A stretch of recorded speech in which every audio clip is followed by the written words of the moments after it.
সমস্ত সৈন্যদেরকে নিয়ে হাসতেছে, শাহবাগের মিছিল করতেছে।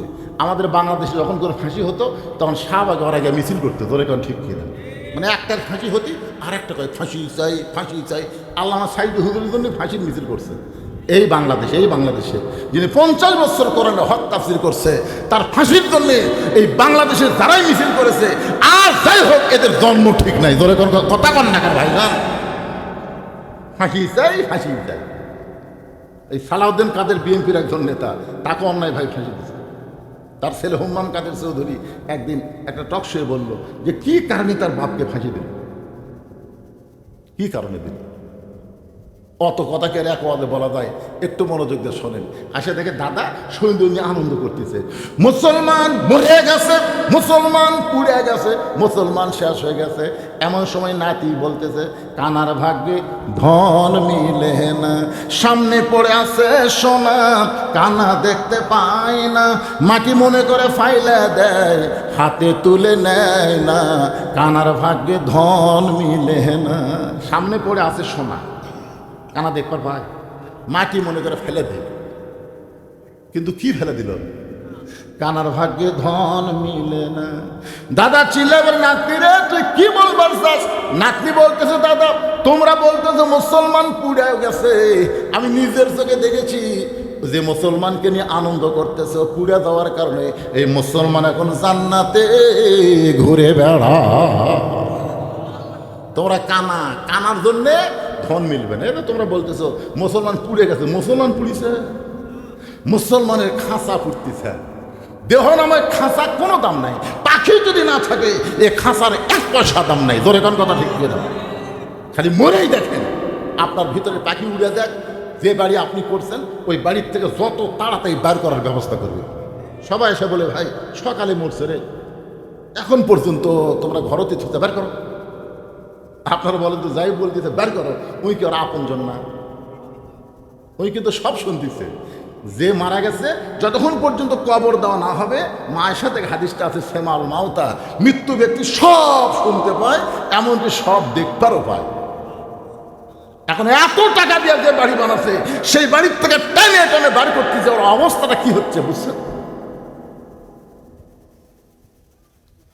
মেয়েটা বলে, হোসাইন 6 বছর বয়সে আমার দাদার সাম্রাজ্যের ছোট্ট চেয়ারে বসে আমি দেখেছি একজন মুসলমানকে হত্যা করা। ওই দেখার পরে আমি ঈমান গ্রহণ করেছি। এইভাবেই 6 বছর বয়সে ঈমান নামক মহামূল্যবান নিয়ামতটা আমি পেয়েছি। সঙ্গে সঙ্গে হোসেন বলে, রে মেয়ে, 2 নম্বর প্রশ্নের উত্তর যেমন আশা করেছিলাম তার চাইতে 1000 গুণ তুমি সুন্দর দিয়েছ। ওমর ফারুক বলতেছে, আমার ঘটকাটা আল্লাহ কবুল করছে। হোসেন বলে, এত সহজ না, 3টার উত্তর না দিলে আমি বিবাহ করিব না। ওমর ফারুক বলে, হোসাইন এখন তাহলে তুমি 3 নম্বর প্রশ্ন করো। এবার হোসেন বলে, রে মেয়ে যুবকেরা, এটা একটু মনোযোগ দিয়ে শোনা লাগবে। 3 নম্বর প্রশ্ন হলো, বিবাহের পরে আমার সঙ্গী তোমার থাকতে হবে। কি মনে করতেছেন? এই যে আবু তহা আদনান বিয়ে করছিল, এক বউ থুই আর একটা বিয়ে করেছিল ঢাকা দিয়া, যার জন্যে হারানো নাটক হলো। আবু তহা আদনান গুম হয়ে গেল, আসলে ঘুম টুম কিছুই না, ওই দ্বিতীয় বিয়ে। কি মনে করছিল? সে বউ আবার ছেড়ে গেছে। তাহলে কথাটা খুবই গুরুত্বপূর্ণ। হোসেন বলতেছে, যিনি যুবকদের জান্নাতের যে সর্দার হবে, সেই প্রশ্ন করতেছে যে বিবাহের পরে আমার সঙ্গী তোমার থাকা লাগবে। বিয়ার আগে না বিয়ার পরে? আজকে আমাদের যুবকেরা কোনটা ভালোবাসে, বিয়ার আগেরটা না পরেরটা? বিয়ার আগেরটা বলতেছে, তুমি আমার জীবন, তুমি যদি চাও আমি পাহাড়ে উঠবো, তুমি যদি চাও আমি সাগর ডেঙ্গায় যাবো। যে সারা পুকুরত পড়ে পানি খায় তুমি বলে সাগর ডেঙ্গায়। তুমি জানো না গো, 1 রাত তোমাকে দেখিনি, মনে হয় 1 বছর দেখিনি। মেয়েটা মনে করে 1 লাখার প্রেমিক পুরুষ দুনিয়াতে নাই। চিটিং, সিটার, এটা বুঝবি বিয়ার পর। ধরে কারণ ঠিক কি না? আল্লাহর কি কাম, ওরই সাথে বিয়ে হচ্ছে। বাসর রাত্রে ওই বাসর তারা বাদ দেয়, লাখ টাকা ঘুম পাড়তেছে। বউ কই, কে গো আজকে বাসর রাত, ঘুমাও কেন? তুমি না কইছো 1 রাত না দেখলে 1 বছর দেখা হয় না, তুমি আমার জন্য পাহাড়ে উঠবে, তুমি সাগর ডেঙ্গে দেবে, আজকে ঘুম পাড়তেছে। এলা সিটারি রে পাগলি, তুই সিটারি না গেলে ঘর তুলতে। বিবাহের আগে কোনো মেয়ের সঙ্গে প্রেমের সম্পর্ক নেই, একটা কথা বলা কবিরা গুনাহ। কথা কন কি গুনাহ? জান্নাতি যুবকদের সর্দার দুনিয়ার সমস্ত যুবকদের বোঝায় গেল বিবাহের আগে কোনো সম্পর্ক চলবে না, বিবাহের পরে আমার সঙ্গী তোমার থাকতে হবে। মেয়েটা ফোঁপায় ফোঁপায় কাঁদতেছে।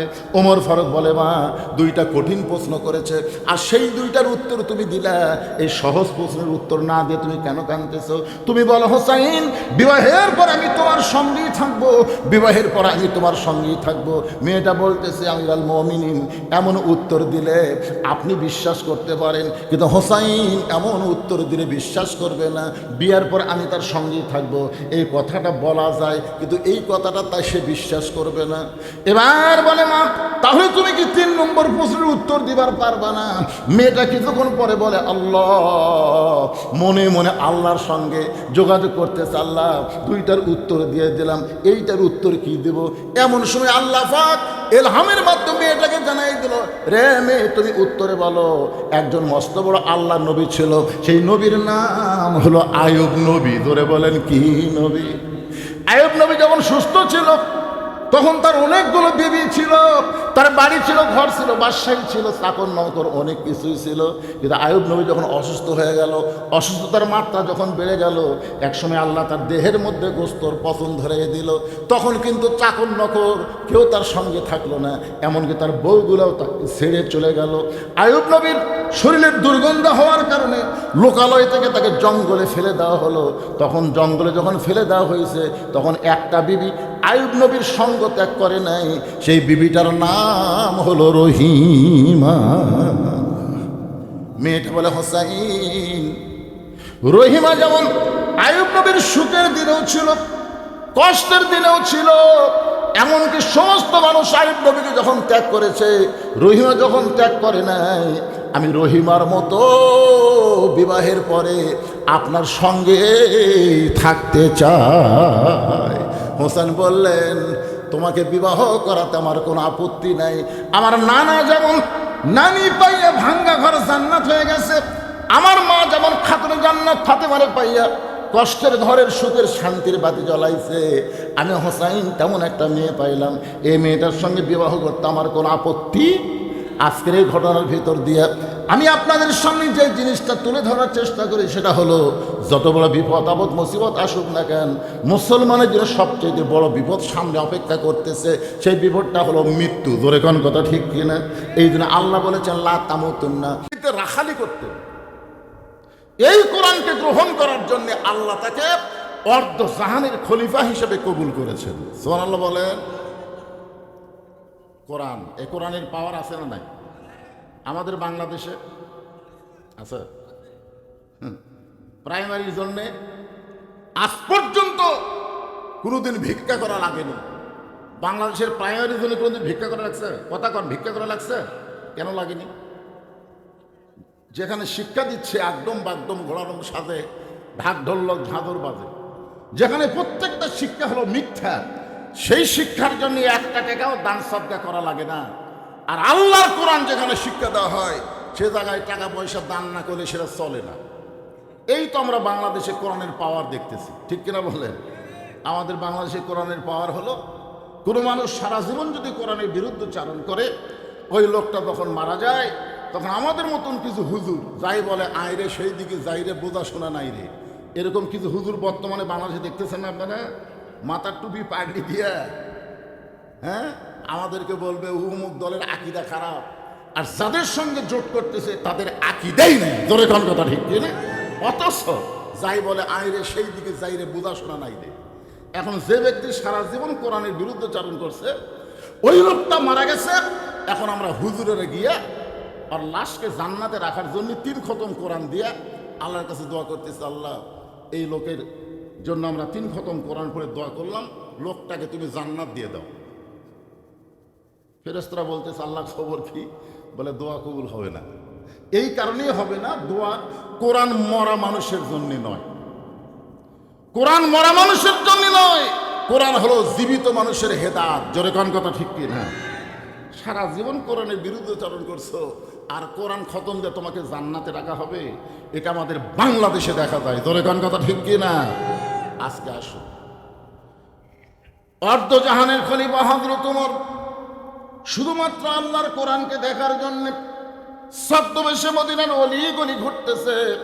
হঠাৎ হযরত ওমর দেখতে পায় দুই পাহাড়ের মাঝখানে একটা গিরিপথ। ওই গিরিপথের মধ্যে একটা সুন্দরী মেয়ে ধীর গতিতে হেঁটে হেঁটে চলতেছে। মেয়েটার সামনেও কোনো মানুষ নাই, পিছনেও কোনো মানুষ নাই। ওমর ফারুক মেয়েটার দিকে তাকালেন আর আল্লাহর শুকরিয়া আদায় করলেন। জোরে গান সুবহানাল্লাহ। বর্তমান পরিবেশে কোনো মেয়ে যখন রাস্তা দিয়ে যায়, ওই মেয়েটার দিকে তাকালে কবিরা গুনাহ হয়, কিন্তু আল্লাহর কোরআন দিয়ে যখন রাষ্ট্র চলবে, তখন একটা মেয়েটা যখন রাস্তা দিয়ে যাবে, ওই মেয়েটার দিকে তাকাইলে মিন শারিল ওয়াসওয়াসিল খান্নাস, আপনার ভিতরের শয়তান আপনাকে ওয়াসওয়াসা দেবার পারবে না। কারণ মেয়েটা আপাদমস্তক আল্লাহর পর্দার আইন মেনে চলে।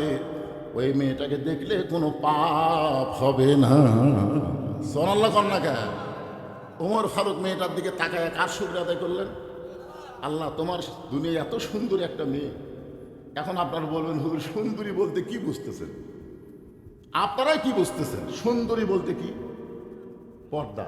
বেপর্দা নারী যারা বিশ্ব বেহায়া তারা, আর পর্দানিশী নারী যারা বিশ্ব সুন্দরী তারা। ধরে কারণ সুবহানাল্লাহ। দেখতে কালো হোক, দেখতে খাটো হোক, এরপরও আল্লাহর আইন পর্দা যদি মেনে চলে, ওই মেয়েটাই হলো বিশ্ব সুন্দরী। ধরে কারণ সুবহানাল্লাহ। আর আমাদের বাংলাদেশে সুন্দরী মেয়ে তারাই যারা বেপর্দা হয়ে ঘুরে বেড়ায়। ধরে কারণ কথা ঠিক কিনা? ওমর ফারুক মেয়েটার নিকটে গেলেন, সালাম দিয়ে বললেন, মা, এই নির্জন পথে তুমি একা একা চলতেছ, তোমার সামনেও কোনো মানুষ নাই, পিছনেও কোনো মানুষ নাই। মেয়েটা বলে, পথিক, তুমি কি হযরত ওমরকে চিনো? ধরে কারণ সুবহানাল্লাহ। কাকে বলতেছে? ওমরকে লক্ষ্য করে বলতেছে, পথিক, তুমি কি হযরত ওমরকে চিনো? যদি হযরত ওমরকে চিনতা তাহলে এরকম বেসাইদা কথা বলতা না। কারণ ওমর যেদিন থেকে আল্লাহর কোরআন দিয়ে রাষ্ট্র চালায়, সেদিন থেকে পৃথিবীর এক প্রান্ত থেকে আর এক প্রান্তে একটা মহিলা যাবে, তার কলিজায় আল্লাহ ছাড়া অন্য কারো ভয় থাকবে না। ঠিক তো ঠিকই বললেন। কিন্তু বর্তমানে আক্কেলপুরের মডেল মসজিদে আপনি যদি জোহরের নামাজ পড়বার চান, আর আপনার পায়ে যদি 2000 টাকার জুতা থাকে, ঠিক তো ঠিকই বললেন, তাহলে আপনি কি করবেন ভাই? জুতা মসজিদে 10,000 থাকে, আপনি সামনে কাতারে যাবেন? আপনার মন বলবে জুতা হেরাস না, জুতা হেরাস না। কারণ বর্তমানে বাংলাদেশে যে আইন চলতেছে, এই আইনে চোর, ডাকাত, বাটপার, চাঁদাবাজদের মোশন বাড়তেছে। ধরে কোন কথা ঠিক কিনা? 2 চোর মসজিদের চারিধার ঘুরতেছে আর বলতেছে, আমাদের ভয়ে সব ভালো জুতা মসজিদের মধ্যে ঢুকছে, আমাদের ভয়ে। দেখছেন, চোর বুকে থাবায়ের কয় আমাদের ভয়ে। যে আইন চলতেছে, এই আইনে চোর, ডাকাত, বাটপারের মোশন হবে।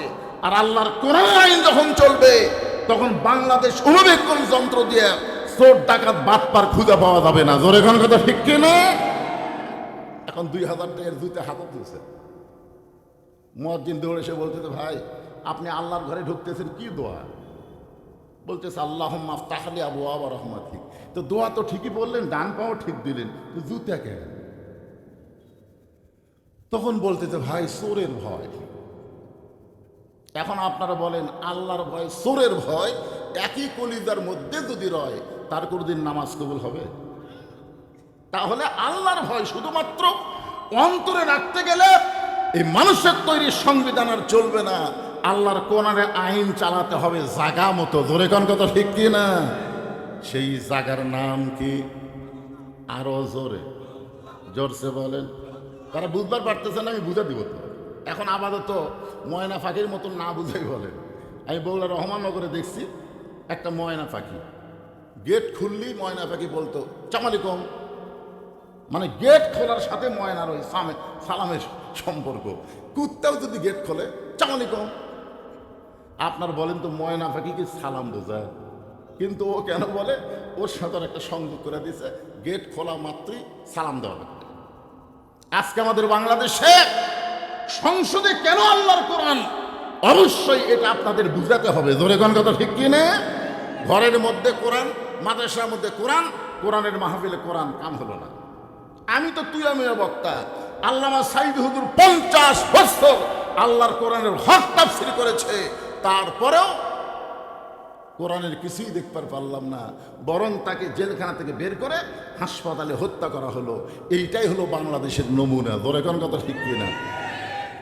আমি যে বলবো আল কোরআনের আলো বোঝেন বা না বোঝেন, আজকে একটা স্লোগান দেন, সংসদে জালো আল কোরআনের আলো। আপনি বলতেছেন না খুব দল, আমি বলছি ভাই আপনি ওই বেড়াতে যে দল করেন অসুবিধা নেই, কিন্তু আমরা সাবিয়ার তলে সবাই কয় দল। মসজিদের মধ্যে চেয়ারম্যান সাহেব আমার সাথে যদি নামাজ পড়ে আর সামনে যদি 4 আঙ্গুল যায়, আমি কি খাড়া হয়ে থাকবো? আমি হাত ধরে টেনে বলবো কাতারও টান লাইও তো স্যার। চেয়ারম্যান যদি বলে হুজুর আপনি আমাকে টানেন কেন? আরে আপনি যেই দলই করেন, আল্লাহর ঘরের মধ্যে ঢুকলে কোনো দল চলবে না, সমস্ত দল ভাঙ্গে এক কাতার হওয়া লাগবে। ধরে কোন কথা ঠিক না? আল্লাহর কোরআনের মাহফিলে যখন এসেছি তখন কোরআনের পক্ষে আমাদের কথা বলতেই হবে। ধরে কোন কথা ঠিক কিনা ভাইজান? কোরআন শুধু দোয়া দরুদ ফুফা দেওয়ার জন্য আসেনি তো। মেয়েটা বলে পথিক, তুমি যদি হযরত ওমরকে চিনতাম তাহলে এরকম বেসাইদা কথা বলতা না। ওমর আল্লাহর কোরআনকে যখন থেকে রাষ্ট্র চালায়, তখন থেকে পৃথিবীর এক প্রান্ত থেকে আর এক প্রান্তে একটা মহিলা যাবে, ওই মহিলার কলিজায় কেবলমাত্র আল্লাহ ছাড়া অন্য কারো ভয় থাকবে। ওমর ফারুক বললেন, মা তোমার কথা শুনে আমার খুব খুশি লাগতেছে, কিন্তু তুমি যে ধীর গতিতে চলতেছ, আমার মনে হয় তোমার ভিতরে কোনো দুঃখ আছে। আমার মনে হয় তোমার ভিতরে কি আছে? কোনো দুঃখ আছে। মেয়েটা বলতেছে, আসলেই তাই, আমি একজন দুঃখী নারী। আজকে 6 দিন হলে হযরত ওমরকে আমি খুঁজে বেড়াই। আমি আসলে একজন দুঃখী নারী, আজকে 6 দিন হলে হযরত ওমরকে আমি খুঁজতেছি। ওমর ফারুক বললেন, মা তুমি কি পাগলি নাকি? ওমরকে যদি খুঁজবার চাও তাহলে বঙ্গভবনে যাও, গণভবনে যাও, সংসদ ভবনে যাও, রাষ্ট্রীয় ভবনে যাও। এইগুলো ভবন বাদ দিয়ে তুমি 2 পাহাড়ের মাঝখানে খুঁজতেছো। ওমর কি উঠ দুম্বা যে 2 পাহাড়ের মাঝখানে খুঁজলে তুমি তাকে পাবা? মেয়েটা বলে, পথিক তুমি জানো না, আল্লাহর কোরআন দিয়ে যখন থেকে রাষ্ট্র চলবে তখন থেকে নেতাদের খোঁজা লাগবে না, নেতারাই দুঃখী মানুষকে খুঁজে বেড়াবে। ধরে কোন কথা ঠিক কিনা? আজকে নেতা খোঁজা লাগে, গরিবের বন্ধু, সমাজ সেবক, জনদরদি, হাইরে দরদি নেতা ভাই, ভোটটাই ওই শালার এলাকার নাই। ধরে তোর কথা কর না কেন? আমার এলাকার নাই। হঠাৎ মাঝে মধ্যে বেড়াবার আসে, বসন্তের কুকিল মাঝে মধ্যে আসে, তো যারা দয়া করে ভোট দিছে ওই গরিবের নেতার সাথে দেখা করবার গেছে, যাই দেখে চান্সের অত্যাচারে নেতার ধারতে যাওয়া যায় না। এত চান্সে, বুঝলেন? নেতা মানে চান্সে। এখন চান্সের অত্যাচারে নেতার কাছে দেওয়া যায় না। এই নেতারা ভোটের আগে বললো গরিবের বন্ধু, জনদরদি, সমাজ সেবক, এখন ভোট পাইয়া চান্সের অত্যাচারের কাছে যাওয়া যায় না। এটা কোনো নেতৃত্ব নয়। মেয়েটা বলতেছেন, প্রতীক শোনো, আল্লাহর কোরআন দিয়ে যখন রাষ্ট্র চলবে তখন নেতা খোঁজা লাগবে না, নেতারাই দুঃখী মানুষকে খুঁজে বেড়াবে। আমি 6 দিন হলে ওমরকে খুঁজতেছি, আর 1-8 দিনের ভিতরে যদি ওমরকে না পাই তাহলে জায়গা মতো বিচার দিব। বুঝবার পারেন? যদি 7 দিন, আমার সময় কয় দিন? 6 দিন খুঁজেছি, আর 1-8 দিনের মধ্যে যদি ওমরকে খুঁজে না পাই তাহলে জায়গা মতো বিচার দেব। যেই বলেছে জায়গা মতো বিচার দেব, ওমর ফারুক হাঁটু গেড়ে বসে গেছে। জায়গা বোঝেন?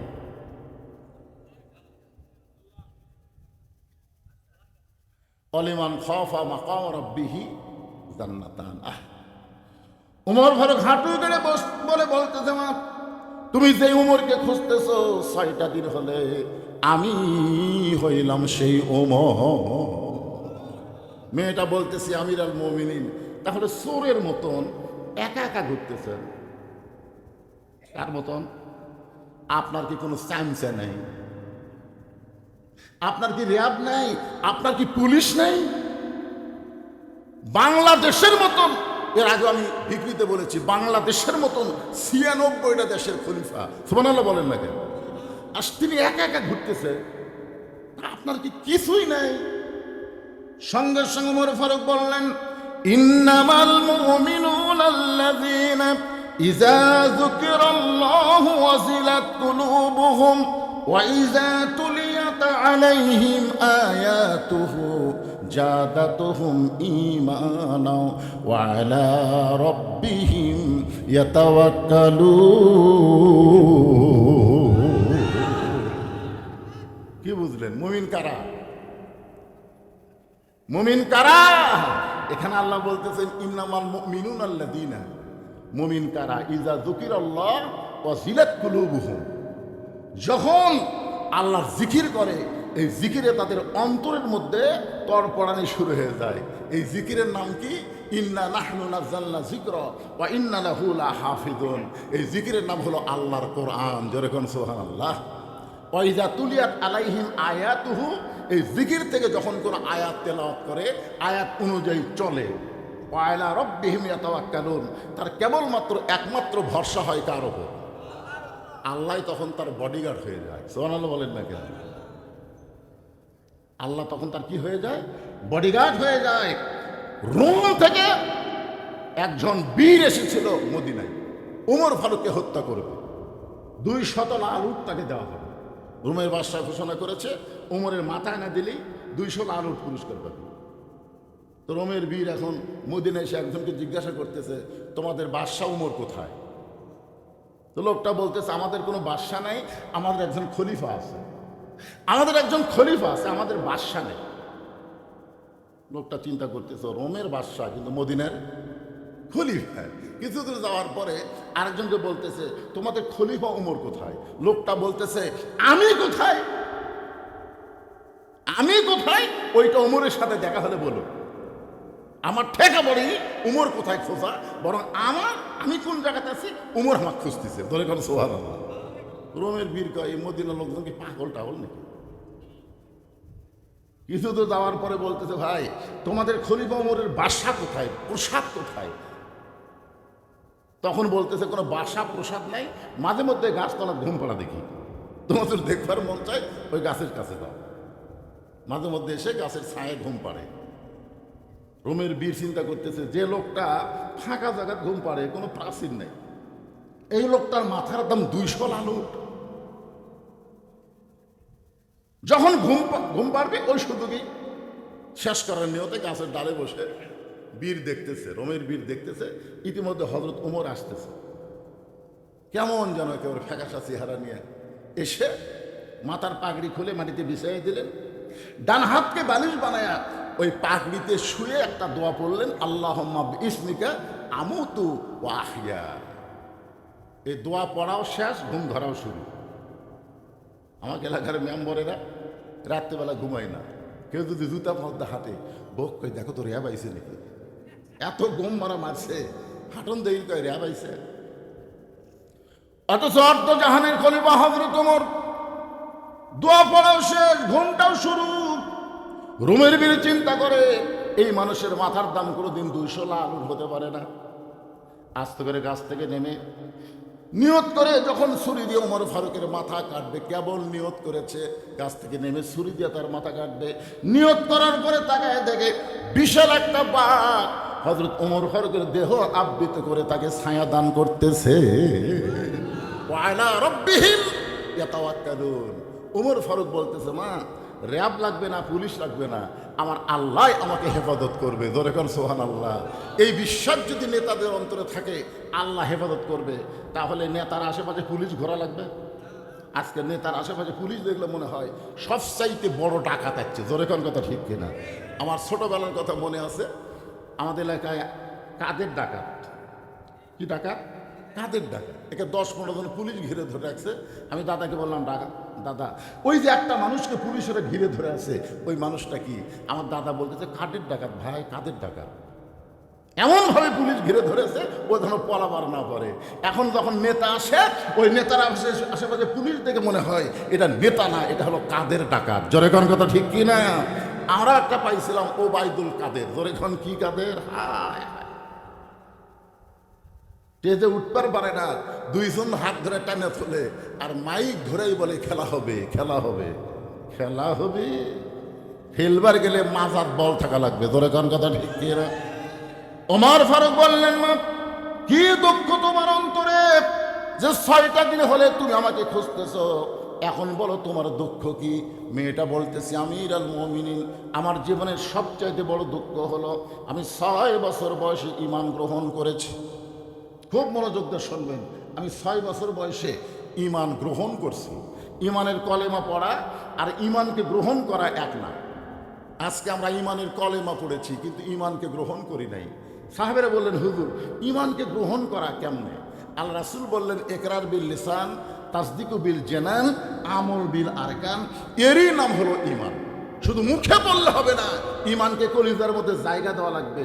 শুধু কলিজার মধ্যে জায়গা দিলে হবে না, আমলের মাধ্যমে ঈমানকে প্রকাশ করতে হবে। ধরে কোন কথা ঠিক কিনা? আমলের মাধ্যমে। আমল কি? কাজের মাধ্যমে। এসে বলতেছে, স্যার আপনি হলেন একটা দলের নেতা, আপনার ফাঁসি কার্যকর করবে যদি আপনি রাষ্ট্রপতির কাছে বাঁচার দরখাস্ত লেখেন, রাষ্ট্রপতি দয়া করে যদি আপনাকে মাফ করে দেয় তাহলে আপনার ফাঁসি কার্যকর হবে না। তাসদিকুল জিনান, কলিজার ঈমান বলতেছে, উকিল তোমার কথা শুনে আমার হাসি লাগতেছে। উকিল বলে, হাসি কেন? বলে, তুমি যে রাষ্ট্রপতির কাছে আমাকে দরখাস্ত লিখতে বলতেছো বাঁচার জন্য, আমি আমার জীবনে 3টা রাষ্ট্রপতিকে ক্ষমতার থাকা অবস্থায় মরা দেখছি। একটা হলো শেখ মুজিবুর রহমান, একটা হলো জিয়াউর রহমান, একটা হলো জিল্লুর রহমান। যারা ক্ষমতার থাকতে নিজেরাই মরে যায়, কোনো ইমানদার জীবন দিবে কিন্তু তাদের কাছে প্রাণ ভিক্ষা চাবে না। ধরে গান কথা ঠিক কিনা? এরা মুখের ঈমান দেওয়া হবে, মুখের কলেমা এটা হবে না, এটা কলিজার কলেমা লাগবে। ধরে কোন কথা ঠিক কিনা? আমলের মাধ্যমে প্রকাশ করতে হবে। মেয়েটা বলতেছে, আমিরুল মুমিনিন 6 বছর বয়সে ঈমান গ্রহণ করেছি। শুধু ঈমান গ্রহণ করার অপরাধে 12 বছর আমাকে জেলখানায় বন্দি রাখ। সকালবেলা 3টা করে চাবুক, বিকালবেলা 3টা করে চাবুক মারছে। আমার দেহের এমন কোনো জায়গা নাই যেই জায়গায় চাবুকের আঘাত লাগে নাই। আমিরুল মুমিনিন, আমি যেই দেশের জেলখানায় বন্দি ছিলাম ওই দেশের নাম হলো রোম দেশ। আপনি রোম পারস্য যখন দখল করলেন তখন আপনি ঘোষণা করে দিলেন, মুসলমান কোন রাষ্ট্র যখন দখল করবে ওই রাষ্ট্র তখন আল্লাহর কোরআন দিয়ে চলবে। আর আল্লাহর কোরআন দিয়ে যখন কোনো রাষ্ট্র চলবে ওই রাষ্ট্রের কোনো জেলখানার দরকার থাকবে না। আপনি জেলখানার দরজাগুলো উন্মুক্ত করে দিলেন। এখন আমি একজন মুমিনা নারী, জেলখানার দরজা খোলা পেয়ে আমি যাব কোথায়? কারণ আমার দাদা খ্রিস্টান, আমার বাবা খ্রিস্টান, যেই দেশে আমি ঈমান গ্রহণ করেছি ওই দেশের সবাই খ্রিস্টান। সবাই যখন তাদের আপন ঠিকানায় চলে গেল, আমার কোনো ঠিকানা নাই। আমি 6 দিন হলে আপনাকে খুঁজতেছি, যদি আপনাকে পাই তাহলে আপনার কাছে এই দুঃখী মেয়েটা একটু আশ্রয় চাই। ওমর ফারুক চোখের পানি বের করে বললেন, মা আমি তোমাকে আশ্রয় দিবার পারবো না। ওমর ফারুকের কথা শুনে মেয়েটা হতাশ হয়ে বললেন, আপনি যদি আমাকে আশ্রয় না দেন তাহলে আমি যাবো কোথায়? ওমর ফারুক বললেন, মা ঈমান গ্রহণ করার পরে কোনো মানুষের কাছে মানুষ আশ্রয় চাবে না। তুমি যদি মুমিনা নারী হও, তুমি যদি একজন নারী হও তাহলে আল্লাহ পাক তোমাকে অধিকার দিয়েছে। জোরে কোন সুবহানাল্লাহ। আশ্রয় দেওয়ার মালিক কে? আল্লাহ। মানুষের কাছে কোনো মানুষ আশ্রয় চাইতে পারে না। তুমি আমার কাছে আশ্রয় কেন চাচ্ছ? ইসলাম তোমাকে অধিকার দিয়ে দিছে। আপনারা বলেন তো, ইসলামী নারীদের অধিকার আছে না নাই? আর ওই ফাদিল ফকরার কি বলতেছে যে আল্লাহর কোরআন দিয়ে যখন বাংলাদেশ চলবে তখন তোমাকে কিন্তু অবস্থা সেই রকম, বাড়ির থেকে বারবার দিবে না, মার্কেট করবার পারবে না, এ করবার পারবে না, সে করবার পারবে না, তোমাকে প্যাকেট করে খুরমা খেজুরের মতন। আপনার বলেন আল্লাহর কোরআনে নারীদের অধিকার আছে না নাই? আল্লাহ রাসূল ঘরের দরজা খুলে বসে আছে। ইতিমধ্যে উম্মাহাতুল মুমিনিন মা আয়েশা ঘরের মধ্যে ঢুকছে। নবী আস্তে করে উঠে গিয়ে দরজা বন্ধ করে দিলেন। যেই দরজা বন্ধ করছে মা আয়েশা থরথর করে কাঁপতেছে। রাসূল বলে, আয়েশা কাঁপো কেন? বলে, হুজুর কাঁপার কারণ হলো আপনার জুতার পরশে আল্লাহর আরশ ধন্য হয়ে গেছে। আপনার জুতার পরশে আল্লাহর আরশ ধন্য হয়ে গেছে। যদি আমার কোনো বেয়াদবি হয়, আল্লাহ রাসূল বললেন, আয়েশা একজন নবীর জুতার পরশে আল্লাহর আরশ ধন্য হয়েছে একজন নবী। আয়েশা বলে, হুজুর আপনি তো সেই নবী। রাসূল বলে, আমি নবী ছিলাম। আমি নবী ছিলাম ততক্ষণ পর্যন্ত যতক্ষণ ঘরের দরজা খোলা ছিল। যেই দরজা বন্ধ হয়ে গেছে, আমি এখন নবী নাই, আমি হলাম স্বামী, তুমি আমার বিবি। জোরে কান সুবহানাল্লাহ। রাসূল আমার হাত বাড়ায় দিলেন আয়েশার দিকে। মা আয়েশা দৌড়ে এসে নবীর বুকের মধ্যে মাথা ঢুকায় বললেন, আল্লাহ, আমার নবী শুধু বিশ্ব নবী নয়, আমার নবী হলেন পৃথিবীর 1 নম্বর স্বামী। জোরে কান সুবহানাল্লাহ। নবী বাম হাত দিয়ে আয়েশাকে বুকের মধ্যে নিয়ে ডান হাতে চাপে দিয়ে একটা চাপ দিলেন, একটা চাপ। মাঝে মধ্যে বউকে বুকের মধ্যে নিয়ে আপনার একটু চাপ দিবেন। এই চাপ দেওয়া হলো নবীর সুন্নাত। সুবহানাল্লাহ কন্যা। আমি কি বলছি, অপরের বউ না নিজের বউ? নিজের বউ। অন্যকে চাপ ঠিকই মারতেছে। আল্লাহ রাসূলের ডান হাতে যখন আয়েশার বুকের মধ্যে নিয়ে একটা চাপ দিলেন, এমন সময় আল্লাহ জিবরাইলকে বলেন, জিবরাইল, তাড়াতাড়ি আল্লাহর কোরআন নিয়ে নবীর কাছে যাও। নবী ঘরের মধ্যে যে আমল করতেছে, এই আমলে আমার আরশ খুশি হয়ে গেছে। ধরে খান সুবহানাল্লাহ। জিবরাইল চমকে উঠছে, কে রে? নবী আজকে ঘরের মধ্যে কি আমল করতেছে, যে আমল করার কারণে আল্লাহর আরশ খুশি হয়েছে? আল্লাহ বললেন, হুন্না লিবাসুল লাকুম ওয়া আনতুম লিবাসুল লাহুন্না। এই আয়াতের বাংলা অর্থ হলো স্বামী বিবির পোশাক, বিবি হলো স্বামীর পোশাক। আপনার বলেন তো, ইসলামী নারীদের অধিকার আছে না নাই? এতদিন ভুয়া ইসলাম প্রচার করেছে, স্বামীর পায়ের তলে বইয়ের জান্নাত। স্বামীর পায়ের তলে বইয়ের জান্নাত না, মায়ের পায়ের তলে সন্তানের জান্নাত। জোরে কর কথা ঠিক কিনা? মরদ মানুষের পায়ের তলে কোনো জান্নাত নাই। জান্নাত হলো নারীর পায়ের তলে, সেই নারী যদি মা হয়। এখন আপনারা বলেন তো, ইসলামে মায়ের দাম বেশি না বাপের দাম বেশি? মায়েরা বোঝে না, বাপের চাইতে মায়ের দাম 3 গুণ বেশি একটা সন্তানের কাছে। ধরে কোন কথা ঠিক কিনা? ওমর ফারুক বললেন, মা, ইসলাম তোমাকে বহু অধিকার দিয়েছে, এই মুহূর্তে তোমার 1 নম্বর অধিকার হলো তোমার বয়স কত? মেয়েটা বলতেছে, আমিরুল মুমিনিন 6 বছর বয়সে ঈমান গ্রহণ করেছি, আর জেলখানার মধ্যে 12 বছর আমি জীবন কাটাইছি। 6 আর 12 একত্র করলে কত হয়? ওমর ফারুক বললেন, মা, এই 18 বছরের একজন যৌবনা নারীর জন্য ইসলামের 1 নম্বর অধিকার হলো ভালো একটা ছেলের সঙ্গে বিয়ে বসা। ভালো একটা ছেলের সঙ্গে কি বসা? ভালো ভালো, এটা খেয়াল করবেন। সুন্দর হতে পারে শাকিব খান, কিন্তু ভালো না। শাকিব খান ভালো না, বিয়ার আগেই বাচ্চা পেটক দেয়। সরে কোন কথা ঠিক? বাংলাদেশের সুদর্শন নায়কের নাম কি রে ছেলেরা? নাম কি?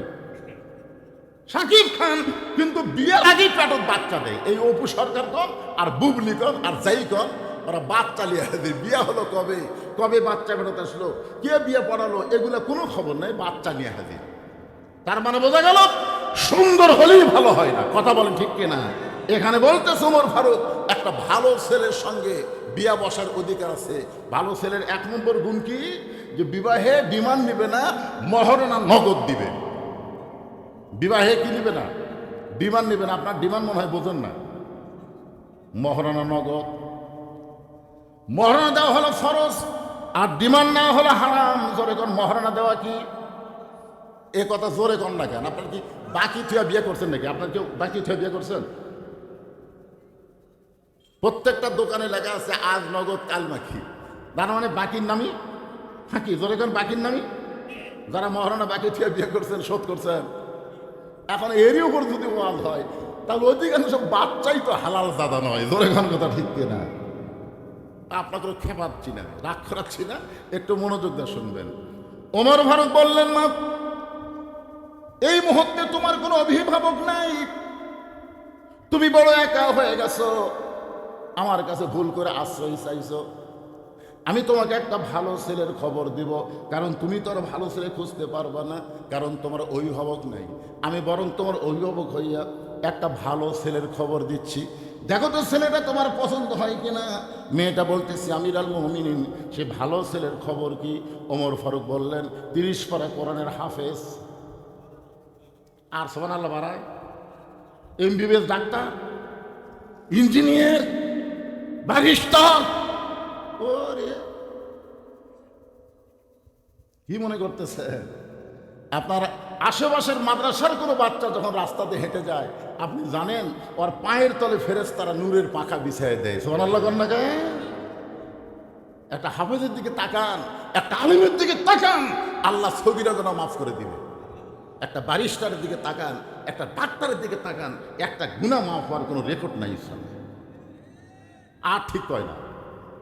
ওমর ফারুক বললেন, ছেলের 1 নম্বর যোগ্যতা হলো 30 পারা কোরআনের হাফেজ, 2 নম্বর যোগ্যতা হলো 6 লক্ষ হাদিসের হাফেজ। 30 পারা কোরআনের হাফেজ, শিক্ষাগত যোগ্যতাকে শোনেন, 6 লক্ষ হাদিসের হাফেজ। ছেলেটার বয়স হলো মাত্র 22 বছর। ইল্লা ওয়া আনতুম মুসলিমুন, মুসলমান না হওয়া পর্যন্ত, মুসলমান হয়ে যদি মরতে চাই তাহলে বছর অন্তর শুধু কোরআনের একটা মাহফিল করলে হবে না, আল্লাহর এই কোরআনে বাস্তবে গ্রহণ করা লাগবে। ধরে কোন ঠিক কিনা? আল্লাহ আমাদের সবাইকে এই কোরআন মোতাবেক নিজের জীবন পরিচালনা করার তৌফিক দান করুক। সকলে বলে আল্লাহুম্মা আমিন। আমার চেয়ারম্যান হয়ে যাওয়ার চাইছিল, আমি বলছি না, একটু বসে। কি জন্য বসালাম? অন্য কোনো জায়গাতে এরকম চাপ দেবো না। আজকে আপনি কইছেন লম্বা একটু ওয়াজ করলেন, কি বিরক্ত হলেন? রাগ করলেন? মাশাআল্লাহ। কারণ আপনাদের ভোট দেওয়া প্রতিনিধি। একটা কথা উনি বলেছেন, আমার খুব কথাটা কলিজাতে আঘাত পাইছে, যে আমি 4.5 বছর কি ছিলাম, মিনি আয়নাঘরে ছিলাম, মিনি আয়নাঘরে। সে কথাটা আপনারা বুঝতে পারছেন? চেয়ারম্যান হচ্ছে ঠিকই, কিন্তু সে কোনো কাজ করতে পারে না। সামনে 1 বছর সময় আছে, আমরা সবাই দোয়া করব আল্লাহ তাকে সুস্থতার সঙ্গে নিয়ে খায়াত দান করুক। ধরে কোন আমিন। এবং 1 বছরের মধ্যে মানুষের মন জোগান বড় কঠিন ভাই, খুবই কঠিন। তার মধ্যে চেয়ারম্যান হচ্ছে সবচাইতে, এরা তৃণমূল পর্যায়ে নেতা, একটা সাধারণ মেয়ে মানুষ বলতে, ও চেয়ারম্যান সাহেব, আমার বিদ্যা ভাতার কি হলো দেখছেন? চেয়ারম্যান কিন্তু যাই তাই ধরে করার কথা ঠিক কিনা? এমপি কেউ ধরা পারে না, মন্ত্রী কেউ ধরা পারে না, কিন্তু এইগুলো নেতা সবাই ধরে। তাই ভাইটাকে বললাম 1 বছরের মধ্যে আপনি পারবেন কিনা, আল্লাহ ভালো ধরে, তবে পারার মতন যেন তৌফিক দান করে। ধরে কারণ আমি মুরব্বী, ও মুরব্বী বসে, এখন দোয়া হবে, বসে, আর ওয়াজ নেই, এখন দোয়াটা করে দেন বাবা। জীবনের শেষ দোয়া হতে পারে আজকের মাহফিলের দোয়াটা, আমার আপনার জীবনের শেষ দোয়া হতে পারে। ধরে কারণ ঠিক কিনা? এই জন্য সকলে ইস্তিগফার বলেন, আস্তাগফিরুল্লাহ রব্বি মিন কুল্লি জামবে ওয়া তুবু ইলাইহি, আস্তাগফিরুল্লাহ রব্বি মিন কুল্লি জামবে ওয়া তুবু ইলাইহি, লা হাওলা ওয়ালা কুওয়াতা ইল্লা বিল্লাহিল আলিয়্যিল আযীম। আল্লাহুম্মা আমিন। আল্লাহুম্মা আনতাস সালাম ওয়া মিনকাস সালাম, তাবারাকতা ইয়া যাল জালালি ওয়াল ইকরাম। আয় আল্লাহ তাআলা, তোমার যে যুবকেরা আজকে জান্নাতের বাগান লাগাইছে আল্লাহ, এই যুবকদের মধ্যে অনেকে প্রবাসে আছে, সেখান থেকে মাহফিলের খরচ বাবদ তারা অনেক টাকা দিয়েছে। আয় আল্লাহ, এলাকার সমস্ত যুবক সহ যারা প্রবাসে আছে, তাদের চেষ্টায় আজকের এই জান্নাতের বাগান লেগেছে। মেহেরবানি করে আজকের জান্নাতের বাগানের ওসিলায় দেশে এবং দেশের বাহিরে যত যুবক আছে, সব যুবককে কোরআনের যুবক, নামাজি যুবক হিসেবে আল্লাহ তুমি কবুল করে না। মাহফিলের শুরু থেকে শেষ পর্যন্ত যতটুকু আলোচনা হয়েছে আল্লাহ, এর মধ্যে যদি ত্রুটি হয়, ভুল হয়, মাফ করে দাও। এর যা হাদিয়া মঞ্জুর করো, সোনার মদিনায় নবী পাকের রওজা মোবারকে আল্লাহ কবুল করে নাও। তামাম আম্বিয়াই কেরাম, আসহাবে কেরাম, উম্মাহাতুল মুমিনিন, শহীদ শহীদান, জান্নাতুল বাকি, জান্নাতুল মাওয়াসহ পৃথিবীর যত গোরস্থানে যত মুমিনা শুয়ে আছে আল্লাহ, সকলের কবরকে জান্নাতের টুকরা কবুল করো। আমরা যারা হাত তুলেছি, আমাদের জনম দুঃখিনী মা যাদের কবরে গেছে, একটাবার চোখ বন্ধ করে দেখে।